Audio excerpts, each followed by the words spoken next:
আজ আপনাদেরকে দেখাবো রেস্টুরেন্টে আমরা কিভাবে কোল্ড কফি করে থাকি। আর এই কোল্ড কফিটা রেস্টুরেন্টে কিন্তু খুবই জনপ্রিয় একটা আইটেম। আপনি এখন থেকে খুবই সহজে এই কোল্ড কফিটা তৈরি করতে পারেন। ফার্স্ট আমার এখানে ব্লেন্ডারের ভিতরে আইস দিয়ে দিলাম।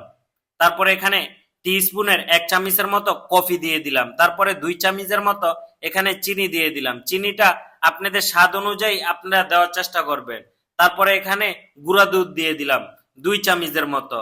তারপরে এখানে 1 চামচের মতো কফি মেড দিয়ে দিলাম। আপনারা চাইলে দিতেও পারেন, নাও দিতে পারেন, কোনো সমস্যা নাই। তারপরে এখানে 1 টেবিল চামচের মতো আইসক্রিম দিয়ে দিলাম। এখন দিয়ে দিলাম অল্প একটু পানি। আপনারা যখনই কোল্ড কফিটা তৈরি করবেন তখনই একটু পানিটা কম দেওয়ার চেষ্টা করবেন।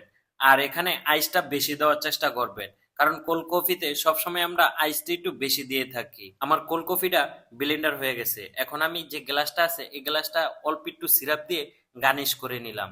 আপনারা চাইলে করতেও পারেন, নাও করতে পারেন, কারণ আমরা সব সময় সব ধরনের খাবারই একটু ফুড গার্নিশ দিয়ে থাকি যাতে খাবারটা আরো সৌন্দর্য বেড়ে যায়। আমার এখানে দেখেন কি সুন্দরভাবে আমি গার্নিশ করে নিয়েছি। আমার মতো করে আপনিও এই গার্নিশ করে নিতে পারেন। ভিডিওটা ভালো লাগলে অবশ্যই একটু লাইক কমেন্ট শেয়ার করে দিবেন।